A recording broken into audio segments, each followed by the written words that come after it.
Hi, good afternoon. Welcome to Maths by Gary Math Tutorials. Today we're going to take a look at the quadratic formula. We're going to find out what it is and, more importantly, when to use it. So firstly, the quadratic formula is x equals minus b plus or minus the square root of b squared minus 4ac over 2a. So looking at it, it looks a wee bit daunting. It looks quite complicated, but it's not. Once we break it down and we do it step by step, it will become very useful for you to use. So when do you use it? Well, this is used to solve the quadratic equations of the form ax squared plus bx plus c equals 0. So we'll take an example of quadratic equation and we want to find the roots. So we could use this formula, but I'm going to show you another way which is normally more straightforward. So if we simply factorise this, we'll find out what we want. We want to find out when x makes this equal 0. So we know it's x something, because there's only an x squared, so x times x gives us the x squared, which is required. So we now want to find out which two numbers go here, which when added together will give us x. So the coefficient of x is 1, so that's simply 1. And we want to find out which two numbers when multiplied will give us minus 6. So this is the way we're going to factorise this basically. So if we were to do minus 2 and positive 3, we'd find that 3 minus 2 gives us the 1x, and minus 2 multiplied by 3 gives us the minus 6. So I'll just quickly show you. So x minus 2, x plus 3, so that's x squared minus 2x, and then 3x, and then finally 3 times minus 2 gives us the minus 6. So x squared, 3 minus 2x gives us plus x, and then minus 6. So that just to show you that that does in fact work out. So x minus 2 multiplied by x plus 3 gives us the desired equation, so that gets us back to the start. So then x minus 2 equals 0, and x plus 3 equals 0. So that means that x equals 2 and x equals minus 3.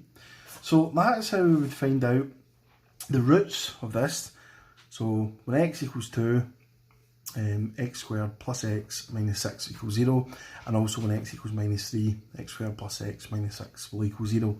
So now moving on to the quadratic formula. So if you weren't to do it this way, or if you found that the quadratic equation that you have was more complicated than this was a fairly straightforward example. So let's see how we would tackle the one using the quadratic formula. So moving on. So it's the exact same example as we had before, x squared plus x minus 6, but this time we're going to use the formula. So we know it's ax squared plus bx plus c equals 0. So what we're wanting to do is get a, get b and get c, and then plug it into this equation and then get the answer. So in front of the x squared is simply 1, it's 1x squared, so we know that a equals 1. Coefficient of x, so b again is just 1, because it's only 1x, and then lastly c will be minus 6. So that's us 1, 1 minus 6. So again, this is fairly straightforward to work with because sometimes the numbers could be more complicated. So I'll start by writing out the equation because it's good to get practice writing the equation. So when it comes to an exam condition, you're able just to write this out without even have to think of it, and that in itself can get you marks. So minus b, positive or negative, square root of b squared minus 4ac, and also remember that's all over 2a. So we know a, we know b, we know c. It's just a case of putting this into this formula and then getting the answer. So minus b, so it's minus 1, positive, negative, square root of b squared, so 1 times 1 is 1, and then minus 4 times a times c. Now this is where it can get a wee bit tricky, because what it's asking you to do is multiply 4 times a and then c. So remember the negative, and then 4, put a dot instead of an x because it's a wee bit neater. A is 1, so 4 times 1 and then times minus 6. Extend that out, and that's all over 2a. So we don't want to make any mistakes, so we'll just do it a step at a time. Minus 1, positive, negative, square root of, and we have 1 minus 4 times 1 times minus 6. So the 4 and then times the minus 6 will be minus 24. So just remember your positives and negatives are the correct way around, and that's all over 2a.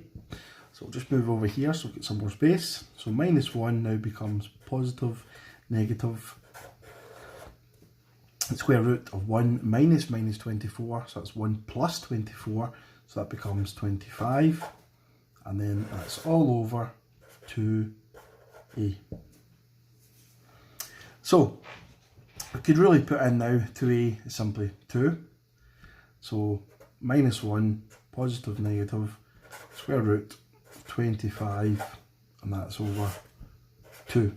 So at this point it's going to split into 2, because what we have is we have minus 1 plus root 25 over 2, and then minus 1 minus the square root of 25 over 2.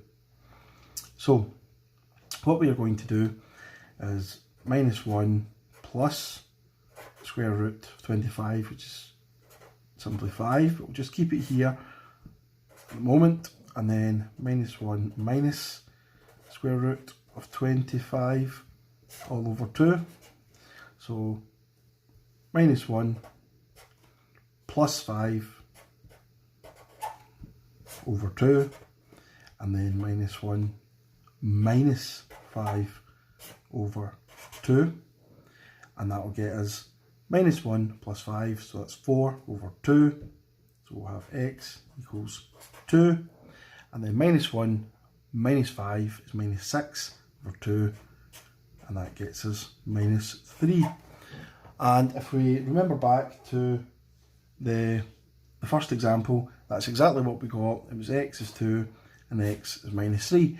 So that's how you use the quadratic formula, and I hope you've enjoyed this video. Thank you.